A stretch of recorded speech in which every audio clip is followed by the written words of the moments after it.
हमारे neuronal sales होते हैं और मसल सेल्स होते हैं वो जी नोट फेज में परमानेंटली रहते हैं, मतलब उनके अंदर डिवीजन नहीं होता। अब नेक्स्ट जो हमें पढ़ना है वो देखना है कि जीवन फेज के अंदर कौन कौन से इंपॉर्टेंट इवेंट्स होते हैं। तो फर्स्ट है कि जीवन फेज के अंदर जितने भी सेल ऑर्गेनेलीज हैं उनका डुप्लीकेशन हो जाएगा। डुप्लीकेशन मतलब उनकी कॉपी बन जाएगी। अब सेल ऑर्गेनेलीज क्या है? सेल के अंदर जैसे माइटोकॉन्ड्रिया प्रेजेंट होगा, गोल्जी बॉडी प्रेजेंट होगी, तो इन सब का डुप्लीकेशन होगा, ये डबल हो जाएंगे नंबर में। डबल क्यों हो रहे हैं? क्योंकि माइटोसिस में हमें क्या करना है, एक सेल से दो सेल बनाने हैं। तो ये एक सेल है, अब इसके अंदर सपोज एक माइटोकॉन्ड्रिया था, पर हमें तो एक सेल से दो सेल बनाने हैं, तो दोनों सेल को अपना अपना माइटोकॉन्ड्रिया चाहिए। तो इसीलिए यहाँ पे जीवन फेज में क्या होगा कि इस एक माइटोकॉन्ड्रिया से दो माइटोकॉन्ड्रिया बन जाएंगे, जो एक इस सेल को मिल जाएगा और एक इस सेल को मिल जाएगा। इसीलिए जीवन फेज के अंदर सेल ऑर्गेनेलीज का डुप्लीकेशन हुआ है। यह है फर्स्ट इवेंट ऑफ जीवन फेज। सेकंड है कि जीवन फेज के अंदर एटीपी का सिंथेसिस होगा। एटीपी क्या होता है? Adenosine triphosphate. नेक्स्ट है कि जीवन फेज में नॉन हिस्टोन प्रोटीन्स का सिंथेसिस होगा। अब जो प्रोटीन्स होते हैं उसमें आ जाएगा हमारे पास हिस्टोन प्रोटीन और non histone protein. Histone proteins के बारे में 11th में हमें बस इतना जानना है कि ये पॉजिटिवली चार्ज प्रोटीन होते हैं जो डीएनए की पैकेजिंग में हेल्प करते हैं। नेक्स्ट है जीवन फेज में आरएनए का सिंथेसिस होगा। तो हमने चार चीजें देखी जीवन फेज में, सेल ऑर्गेनेलीज का सिंथेसिस, एटीपी का सिंथेसिस, नॉन हिस्टोन प्रोटीन्स का सिंथेसिस और आरएनए का सिंथेसिस। अब डीएनए के पैकेजिंग की जरूरत क्यों है? जो नॉर्मली हमारा सेल होता है, सेल के अंदर प्रेजेंट होता है न्यूक्लियस, न्यूक्लियस में है डीएनए, पर ये जो डीएनए होता है, क्या हुआ? तो जो डीएनए है हमारा, डीएनए जनरली 2.2 मीटर लंबा होता है। डीएनए है 2.2 मीटर लंबा, लेकिन जो न्यूक्लियस है उसका साइज बहुत छोटा है। न्यूक्लियस का साइज है 10⁻⁻15 मीटर के आसपास है। तो अब इतने छोटे से न्यूक्लियस में इतना बड़ा डीएनए तो आ नहीं सकता, तो इसीलिए हमें डीएनए की पैकेजिंग करनी पड़ती है। जैसे हमारे पास अगर ऊन है और वो ऊन ऐसे ही बिखरी हुई है तो वो बहुत ज्यादा स्पेस लेगी, लेकिन अगर उसी ऊन को हम लपेट देते हैं, उसका एक गोला बना देते हैं, तो उसकी वजह से क्या होगा, वो बहुत कम एरिया लेगा। तो इसी तरीके से हम डीएनए को पैक कर देंगे। अब जब हम डीएनए को पैक करते हैं तो अलग अलग स्टेजेस बनती है। जैसे जब फर्स्ट टाइम हम डीएनए को पैक करते हैं तो बनता है न्यूक्लियोसोम। अब ये जो न्यूक्लियोसोम बना है, अब जैसे ऊन का गोला है, हमने ऊन को लपेट तो दिया, पर लास्ट में हमें उसको चिपकाना भी पड़ेगा ताकि वो खुल ना जाए। तो यहाँ पे काम आते हैं हिस्टोन प्रोटीन्स चिपकाने के लिए। क्यों? क्योंकि हिस्टोन प्रोटीन पे चार्ज है पॉजिटिव और डीएनए पे चार्ज है नेगेटिव। अब पॉजिटिव और नेगेटिव एक दूसरे को अट्रैक्ट करेंगे और आसानी से negatively charge DNA positively charge histone protein से चिपक जाता है और उसको उसी जगह रखेगा। तो हिस्टोन प्रोटीन्स का 11th में हमें सिर्फ इतना काम ध्यान रखना है कि ये डीएनए की पैकेजिंग में हेल्प करते हैं। अब फर्स्ट स्टेज में बना न्यूक्लियोसोम, जब ये डीएनए फाइनली पैक हो जाता है तो लास्ट में हमें मिलता है क्रोमोसोम। और क्रोमोसोम से जो जस्ट पहले की स्टेज होती है उसको बोलते हैं क्रोमैटिन। तो जो क्रोमोसोम होता है वो और कुछ नहीं होता बल्कि पैकेज्ड डीएनए होता है। मतलब डीएनए को ही जब हम पैक कर देते हैं तो उसी को बोला जाता है क्रोमोसोम। अब लास्ट में क्या होता है कि ये जो डीएनए है ये कुछ यूं पैक हो जाता है,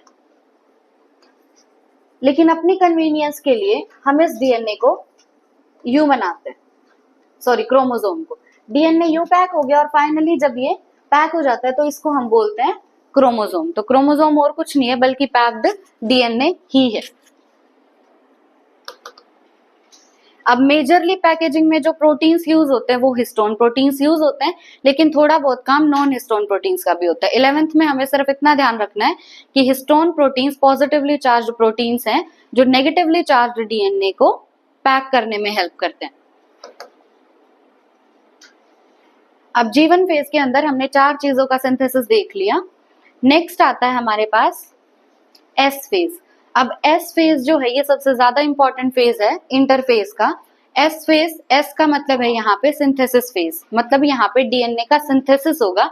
डीएनए की फॉर्मेशन होगी। जैसे हमने देखा था कि एक सेल है, उस एक सेल से हमें 2 सेल बनाने हैं, तो अब उस सेल के पास जैसे जो माइटोकॉन्ड्रिया था, अब उसको दोनों सेल में भी माइटोकॉन्ड्रिया भेजना है, तो पहले माइटोकॉन्ड्रिया का डुप्लीकेशन हुआ, डबल माइटोकॉन्ड्रिया हुआ, ताकि दोनों सेल के पास अब अपना माइटोकॉन्ड्रिया हो सके। तो माइटोकॉन्ड्रिया यानी सेल ऑर्गेनेलीज, उनका डुप्लीकेशन तो हो गया जीवन फेज में। पर अब ये जो एक सेल है, इसके पास अपना डीएनए है, पर इसको दोनों जो नीचे डॉटर सेल बनेंगे इससे, उनके पास भी डीएनए भेजना है, तो इसके अंदर डीएनए का भी डुप्लीकेशन होना जरूरी है, डीएनए का भी डबल होना जरूरी है। वो डीएनए डबल होता है एस फेज में। तो एस फेज का सबसे इंपॉर्टेंट इवेंट है कि यहाँ डीएनए का डुप्लीकेशन होता है, मतलब डीएनए डबल हो जाता है। लेकिन जो डीएनए डबल हुआ है वो हमें डबल स्ट्रैंडेड दिखाई नहीं देता। डीएनए डबल हो गया पर हमें दिखाई नहीं दे रहा है, इसीलिए एस फेज को बोला जाता है invisible phase of cell cycle. अब एक बहुत इंपॉर्टेंट बात जो हमें ध्यान रखनी है, हमने देख लिया था कि शुरू में ये डीएनए यूं था, लेकिन फाइनली ये पैक होके इस तरीके का बन गया, इसको बोलते हैं क्रोमोसोम। अब क्रोमोसोम के अंदर ये जो बीच वाला स्ट्रक्चर है, इसको बोला जाता है सेंट्रोमियर। जितने सेंट्रोमियर होंगे उतने ही क्रोमोसोम कंसिडर किए जाएंगे। यहाँ पे अगर एक सेंट्रोमियर है तो हम मानेंगे कि ये एक क्रोमोसोम है। यहीं अगर मैंने ऐसा स्ट्रक्चर बनाया, अब इस स्ट्रक्चर के अंदर हमें सेंट्रोमियर अब भी एक ही दिख रहा है, सिर्फ ये जो इसका ये वाला स्ट्रक्चर है ये डबल हो गया, और इसको बोलते हैं क्रोमेटिड। इस पूरे स्ट्रक्चर को क्रोमेटिड बोलते हैं। तो इसमें बस क्रोमेटिड डबल हो गए, बाकी सेंट्रोमियर एक ही है। सेंट्रोमियर एक है तो इसको भी एक क्रोमोसोम बोलेंगे और इसको भी एक क्रोमोसोम बोलेंगे। क्रोमोसोम हम डिसाइड करते हैं नंबर ऑफ सेंट्रोमियर से, जितने सेंट्रोमियर उतने ही क्रोमोसोम। तो एस फेज में क्या होता है कि जो डीएनए का कंटेंट है वो तो डबल हो जाता है, पर जो क्रोमोसोम है वो डबल नहीं होता। जैसे अगर हमारे पास ये था तो इसमें यहाँ पे डीएनए का कंटेंट था, ये डीएनए ऐसा हो गया था, इसी को तो हमने क्रोमोसोम बोला। तो यहाँ पे जो डीएनए का कंटेंट है वो मान लो 1C है, और क्रोमोसोम का जो नंबर है वो भी 1 है। लेकिन एस फेज में क्या होगा, कुछ इस तरीके की स्टेज होगी कि जो डीएनए का कंटेंट है, डीएनए का कंटेंट तो यहाँ डबल हो गया यानी 2C हो गया, पर सेंट्रोमियर अभी एक ही है, तो क्रोमोसोम जो होगा अब भी एक ही है। तो इंपॉर्टेंट इवेंट जो है एस फेज में वो क्या होगा कि क्रोमोसोम का नंबर यहाँ पे सेम रहेगा, पर जो डीएनए का कंटेंट होगा वो डबल हो जाएगा। डीएनए कंटेंट डबल और chromosome number same in S phase. तो जीवन फेज की अगर हम बात करें तो जीवन फेज में क्या होगा, डीएनए कंटेंट है 1C और एस फेज में डीएनए कंटेंट 2C, क्योंकि एस फेज में डीएनए का सिंथेसिस होके वो डबल हो जाता है। और क्रोमोसोम नंबर अगर जीवन में एस था तो एस में भी एस ही रहेगा, क्योंकि एस फेज में क्रोमोसोम नंबर सेम रहता है और डीएनए कंटेंट डबल हो जाता है। इसी तरीके से देखा हमने, क्रोमोसोम नंबर यहाँ भी 1 है और यहाँ भी 1 है, क्योंकि सेंट्रोमियर बस एक ही है यहाँ पे। तो एस फेज के दौरान जो इंपॉर्टेंट इवेंट्स होते हैं उसमें क्या होगा, डुप्लीकेशन होगा सेंट्रियोल का। सेंट्रियोल हम सेल वाले चैप्टर में पढ़ते हैं, यहाँ हमें बस इतना ध्यान रखना है कि सेंट्रियोल जो है वो सेल डिवीजन में हेल्प करेगा, सेल को डिवाइड करवाने में हेल्प करेगा। हो गया बंद?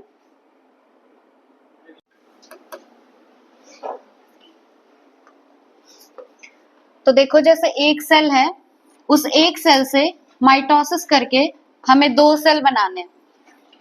अगर इसके पास एक माइटोकॉन्ड्रिया था या कोई और सेल ऑर्गेनेली थी तो इन दोनों के पास भी होनी चाहिए। तो पहले उसका होगा डुप्लीकेशन सेल ऑर्गेनेली का, यानी 1 से 2 बन जाएंगे। फिर इसके पास भी अपना माइटोकॉन्ड्रिया, इसके पास भी अपना माइटोकॉन्ड्रिया, ऐसा ही सारे सेल ऑर्गेनेलीज के साथ होगा। तो इन सेल ऑर्गेनेलीज का डुप्लीकेशन तो हो गया था जीवन फेज में, पर इस सेल के पास इसी तरीके से अपना डीएनए भी है, वो डीएनए इसको इनके पास भी भेजना है। तो इस डीएनए का भी डुप्लीकेशन होना जरूरी है, मतलब इस डीएनए का भी डबल होना जरूरी है, और वो डीएनए डबल होगा एस फेज में। फिर जब वो डबल हो जाएगा तो इसके पास भी उतना ही डीएनए आ जाएगा और इसके पास भी उतना ही डीएनए आ जाएगा। तो अब हमें देखना है कि एस फेज के इंपॉर्टेंट इवेंट्स क्या क्या हैं। पहला है डुप्लीकेशन सेंट्रियोल का, दूसरा सिंथेसिस ऑफ काइनेटोकोर, और तीसरा है synthesis of histone proteins. Histone proteins का हमें पता है ये डीएनए पैकेजिंग में काम आते हैं, और सेंट्रियोल जो है वो सेल डिवीजन में हेल्प कराएगा। काइनेटोकोर क्या होता है? अब जैसे ये क्रोमोसोम है, क्रोमोसोम यहाँ पे सेंट्रोमियर से जुड़ा हुआ है, तो सेंट्रोमियर के दोनों साइड में एक डिस्क शेप का स्ट्रक्चर प्रेजेंट होता है। उस डिस्क शेप के स्ट्रक्चर को हम बोलते हैं काइनेटोकोर।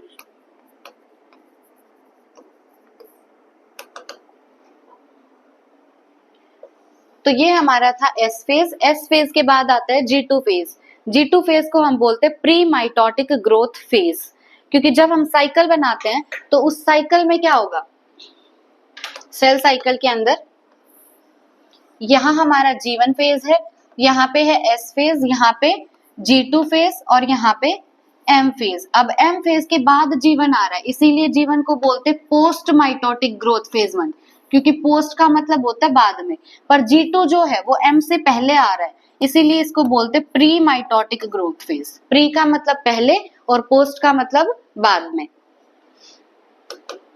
तो G2 फेज के अंदर क्या होगा कि जितनी भी चीजों की जरूरत है माइटोसिस के लिए, सेल डिवीजन के लिए, उन सारी चीजों का सिंथेसिस होगा G2 फेज में।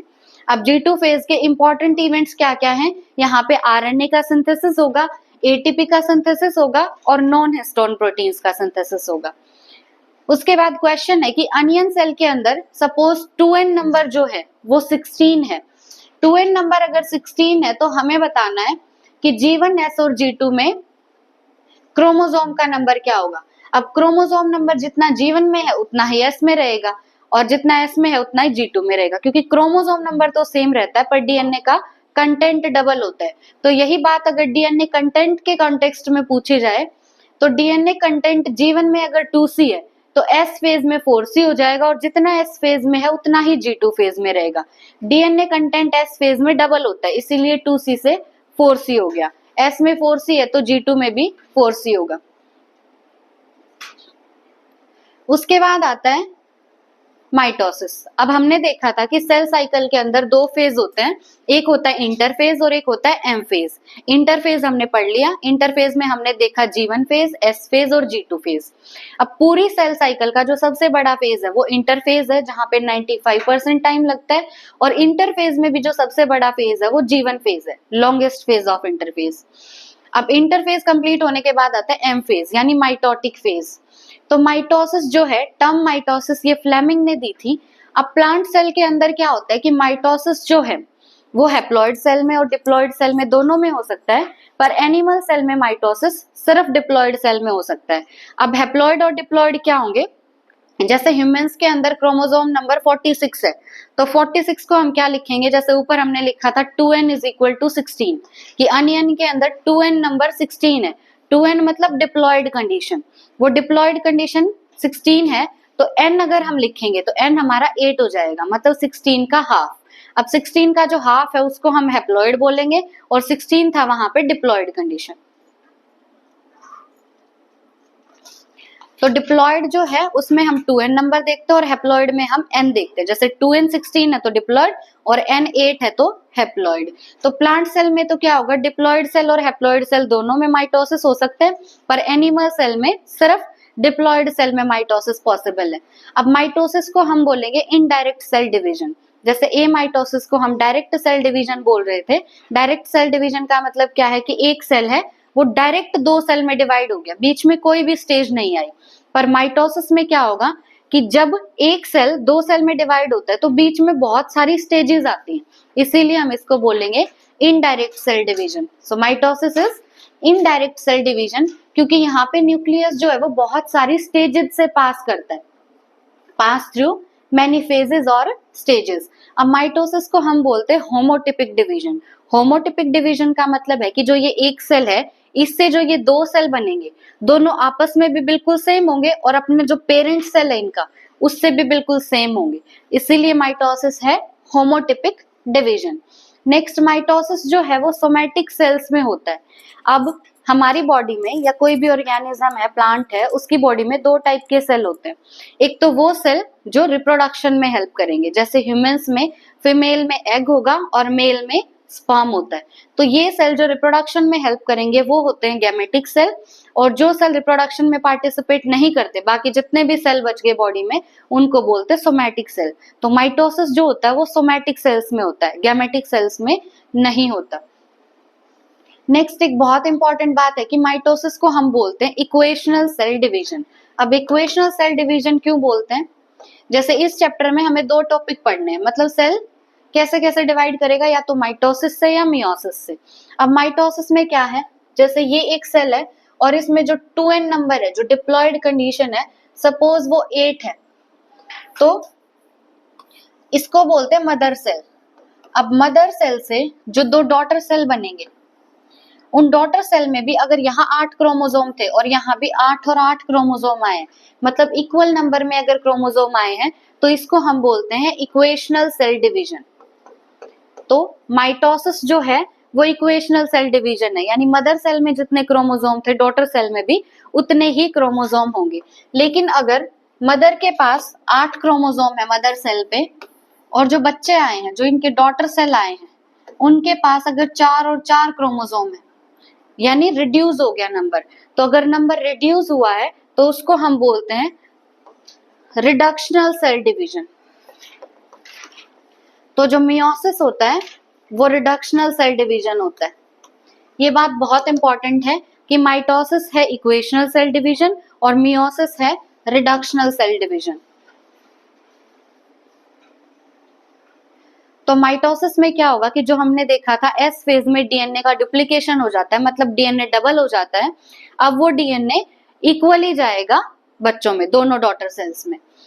जो माइटोसिस की साइट है कि माइटोसिस होता कहाँ पे है, प्लांट सेल में माइटोसिस जो है वो मेरिस्टेमेटिक रीजन में होता है, और एनिमल्स के अंदर जो माइटोसिस होगा वो एम्ब्रियोनिक डेवलपमेंट के दौरान होता है। जब एम्ब्रियो की फॉर्मेशन होती है एनिमल्स में, उस टाइम पे माइटोसिस होगा। और एक जो हमारे स्किन सेल्स होते हैं उनमें भी माइटोसिस होता है, पर प्लांट्स में एक मेरिस्टेमेटिक रीजन होता है। मेरिस्टेमेटिक रीजन ऐसा है जहां पे प्लांट हमेशा डिवाइड करता रहेगा, तो वो डिवाइड करेगा माइटोसिस की हेल्प से।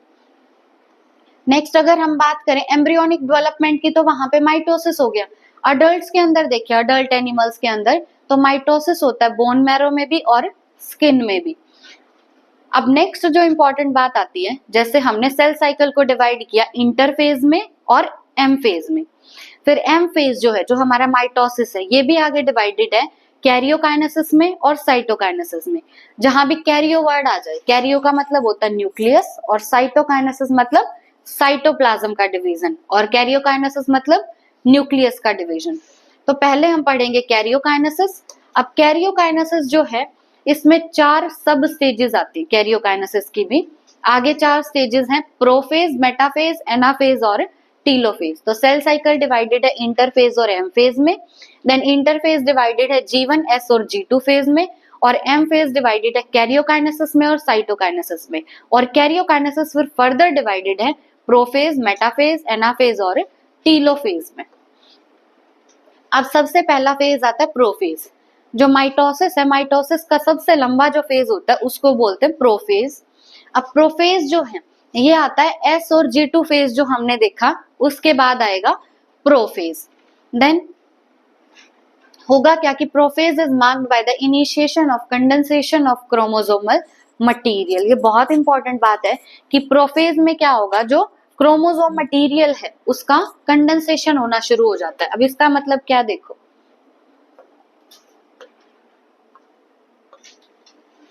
जैसे हमारे पास है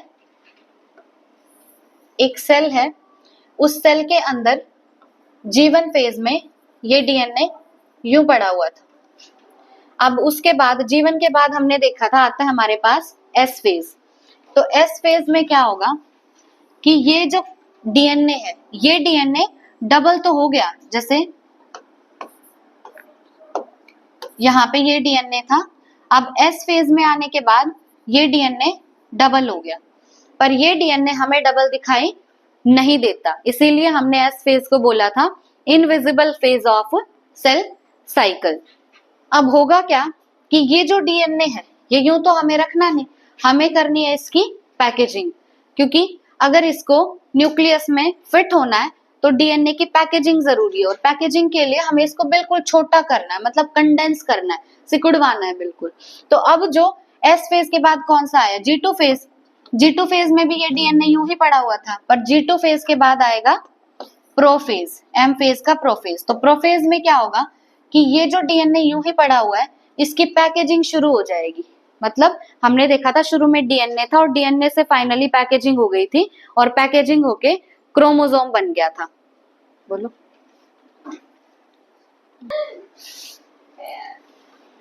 तो जो शुरू में डीएनए यूं ही पड़ा हुआ है, मतलब डबल तो हो गया है पर अभी पैक नहीं हुआ है, तो प्रोफेज के अंदर क्या होता है, उसकी थोड़ी थोड़ी पैकेजिंग होनी शुरू हो जाती है। और पैकेजिंग होके, जैसे शुरू में अगर डीएनए था, तो फाइनली ऐसे डीएनए से ऐसा क्रोमोसोम बन जाता है। डीएनए ने पैक होके क्रोमोसोम बना दिया, लेकिन ये क्रोमोसोम अभी इतने अच्छे तरीके से हमें प्रोफेज में दिखाई नहीं देता। जो बिल्कुल अच्छे से पैकेजिंग हुई है, बिल्कुल फाइनल जो स्ट्रक्चर, अच्छा सा स्ट्रक्चर हमें दिखेगा, वो हमें मेटाफेज के अंदर दिखाई देता है। तो अगर हमें क्रोमोसोम का बिल्कुल परफेक्ट स्ट्रक्चर देखना है, तो वो हमें दिखाई देगा मेटाफेज के अंदर। तो अगर क्वेश्चन आए कि कोई भी एक बच्चा है, उस बच्चे ने माइक्रोस्कोप के अंदर सेल को ऑब्जर्व किया, और उस सेल के अंदर जो उसे क्रोमोसोम दिखाई दिया, वो बिल्कुल क्लियर दिखाई दिया, तो बताओ कौन सी स्टेज में उसे क्रोमोसोम दिखाई दिया? तो मेटाफेज में दिखाई दिया उसे क्रोमोसोम। सो नेक्स्ट है प्रोफेज के अंदर, कि प्रोफेज का जो सबसे इंपॉर्टेंट बात है वो क्या है, कि यहाँ पे क्रोमोसोमल जो मटेरियल है, जो यूं ही पड़ा हुआ था, उसकी कंडेंसेशन शुरू हो जाती है। मतलब अब वो कंडेंस होके बिल्कुल पैक होना शुरू हो गया प्रोफेज में। क्रोमोसोमल मटेरियल यहाँ पे अनटेंगल हो जाता है during the process of chromatin condensation. मैंने बताया था कि क्रोमोसोम से जस्ट पहले जो स्टेज बनती है पैकेजिंग में, उसको क्रोमैटिन बोलते हैं, और क्रोमैटिन से फिर फाइनली क्रोमोसोम बन जाता है। मतलब डीएनए, डीएनए से फिर न्यूक्लियोसोम, न्यूक्लियोसोम थोड़ी सी पैकेजिंग हुई है अभी, फिर फाइनल जो पैकेजिंग होगी क्रोमैटिन, और बिल्कुल जो लास्ट पैकेजिंग है, अब तैयार हो गया डीएनए पैक होके, उसको क्रोमोसोम बोलते हैं। तो प्रोफेज में क्या हो रहा है, क्रोमैटिन से कंडेंसेशन होके क्रोमोसोम बन रहा है। उस टाइम पे शुरू में जो डीएनए यूं ही टेंगल्ड था, टेंगल मतलब उलझा हुआ था, अब प्रोफेज में आके वो अनटेंगल हो जाता है, मतलब सुलझना शुरू हो जाता है, और उसकी पैकेजिंग शुरू हो गई। अब जो हमने सेंट्रियोल देखा था, सेंट्रियोल का एक और नाम होता है सेंट्रोसोम। तो ये जो सेंट्रियोल है, अब इसका डुप्लीकेशन हुआ था एस फेज में। हमने देखा था एक सेंट्रियोल से 2 सेंट्रियोल बन गए थे एस फेज में। तो अब ये जो सेंट्रियोल है, ये सेल के ऑपोजिट पोल पे जाना शुरू हो जाएगा। अब सेल की अगर हम बात करें, तो ये सेल है, अगर इस सेल में ये पोजीशन और ये पोजीशन जो है, इन्हें हम बोलते हैं पोल, और जो ये पोजीशन है, इन पोजीशंस को हम बोलते हैं इक्वेटर। तो अब क्या होगा कि जो सेंट्रियोल बना था, सेंट्रियोल मान लो यहाँ पे इस सेंट्रियोल का डुप्लीकेशन हो गया था, मतलब अब सेल के पास 2 सेंट्रियोल हैं। तो अब ये सेंट्रियोल ऑपोजिट पोल पे जाना शुरू हो जाएंगे, मतलब एक सेंट्रियोल इस पोल पे चला जाएगा और एक सेंट्रियोल इस पोल पे चला जाएगा। तो जिन सेंट्रियोल का एस फेज में डुप्लीकेशन हुआ था, अब वो अलग अलग पोल पे जाना शुरू कर देते हैं प्रोफेज के अंदर। तो सेंट्रियोल अपोजिट पोल पे चले गए। अब जब प्रोफेज कंप्लीट होता है, तो उस टाइम पे क्या होगा कि जो क्रोमोसोमल मटेरियल है, वो कंडेंस होके क्रोमोसोम बना देगा, क्रोमैटिन मटेरियल, सॉरी। क्या होगा, शुरू में डीएनए यूं ही पड़ा हुआ था G2 फेज तक, प्रोफेज में उसकी थोड़ी पैकेजिंग शुरू हुई, पैकेजिंग होके क्रोमैटिन बना, डीएनए से बना क्रोमैटिन, और फाइनली क्रोमैटिन से बन जाता है क्रोमोसोम प्रोफेज के अंदर। तो क्रोमोसोम जो है, उनके अंदर 2 आर्म प्रेजेंट होती हैं, और वो आर्म आपस में अटैच्ड होंगी सेंट्रोमियर की हेल्प से, और इन आर्म्स को हम बोलते हैं सिस्टर क्रोमैटिड्स। तो होगा क्या कि जैसे हमारे पास प्रेजेंट है ये एक क्रोमोसोम, ये क्रोमोसोम मान लो जीवन फेज में प्रेजेंट है। अब ये ऐसे इस तरीके से पैक्ड फॉर्म में तो नहीं होगा, जीवन में यूं ही पड़ा होगा, टैंगल्ड फॉर्म में उलझा हुआ पड़ा होगा, पर इस तरीके से ये प्रेजेंट है मान लो प्रोफेज के अंदर, क्योंकि इसकी पैकेजिंग हो गई है। तो ये जो है, इसको हम बोलते हैं आर्म। अब डीएनए जो डबल हो गया था, भावना सुन रहा है मेरे को? अब डीएनए हो गया था डबल, डीएनए डबल हो गया तो अब इसके अंदर ये 2 आर्म प्रेजेंट है, ये पूरा स्ट्रक्चर आर्म था तो अब इसमें 2 आर्म है और ये दोनों आर्म आपस में बीच में जुड़ी हुई है जिस स्ट्रक्चर से, उसको बोलते हैं सेंट्रोमियर। अब ये दोनों आर्म सेम क्रोमोसोम में है, सेम क्रोमोसोम में, तो हम इनको बोलते हैं सिस्टर्स।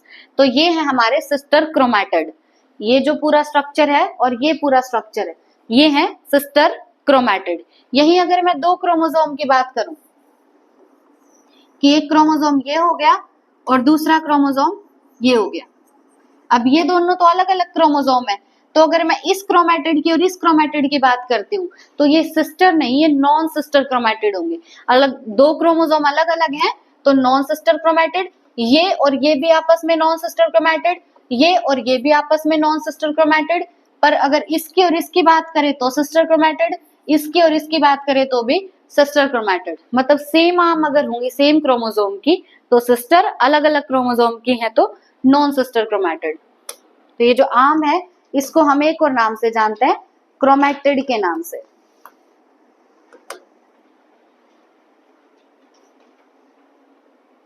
नेक्स्ट सेंट्रियोल जो है जिसका डुप्लीकेशन हो गया था इंटरफेज के एस फेज में, अब वो ऑपोजिट पोल पे चला गया।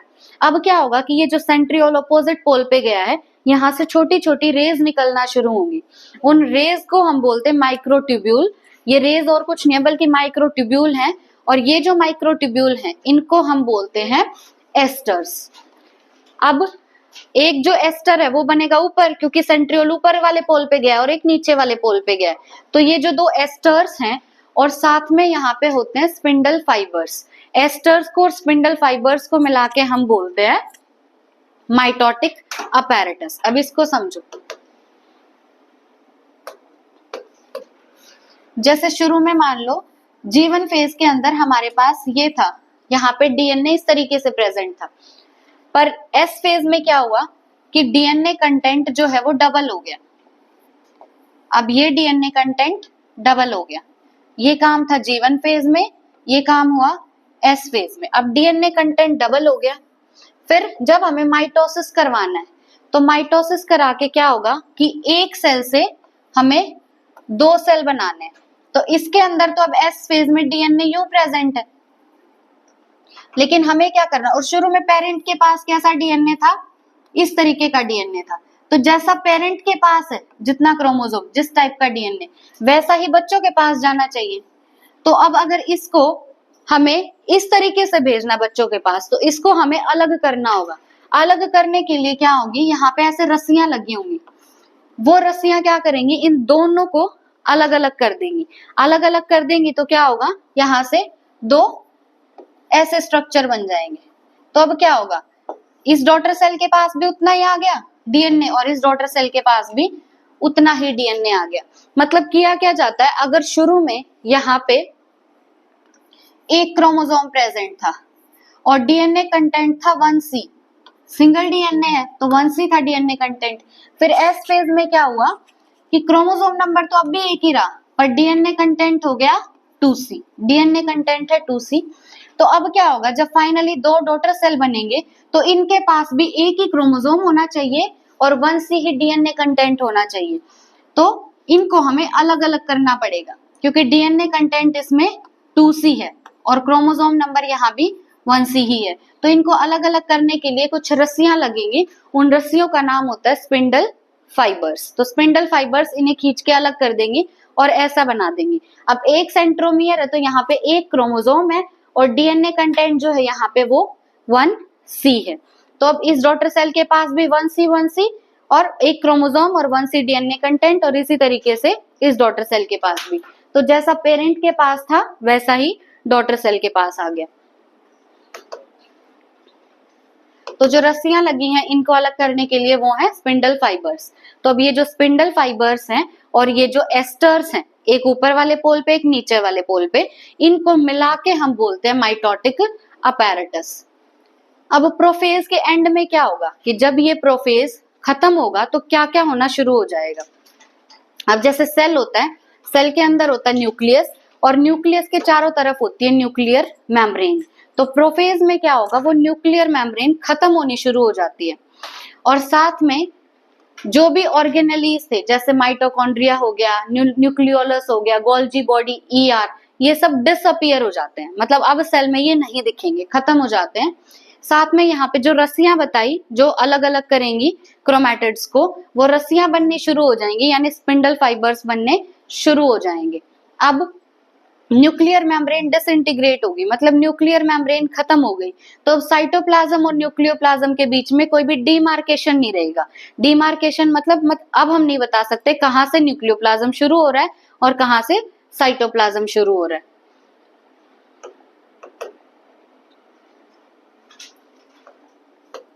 देखो जैसे ये एक सेल था, इस सेल के अंदर ये था न्यूक्लियस, पर प्रोफेज में ये न्यूक्लियर मेम्ब्रेन जो है ये खत्म हो गई।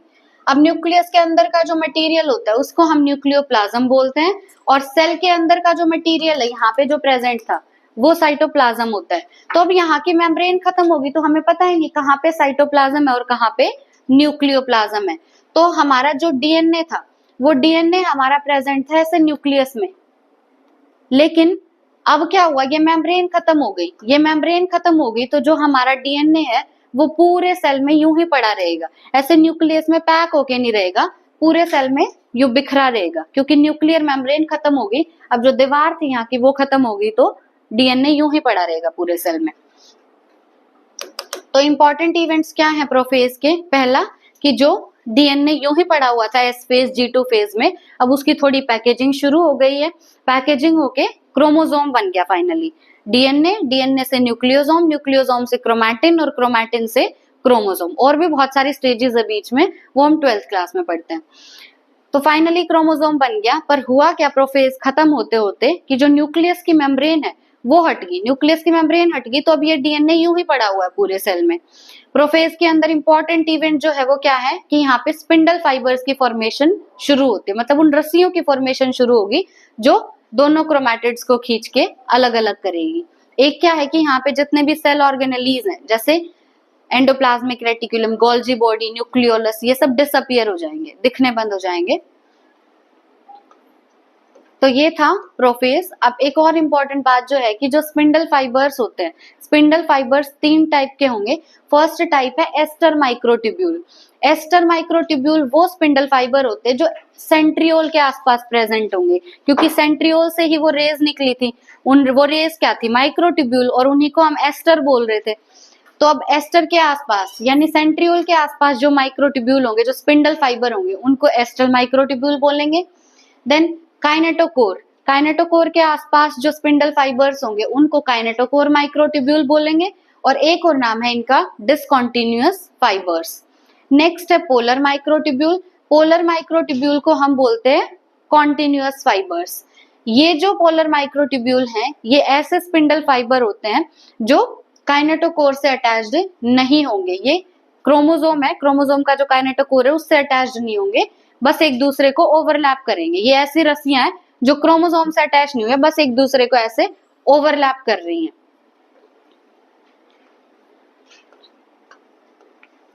नेक्स्ट स्टेज आती है हमारे पास मेटाफेज। बंद कर दो।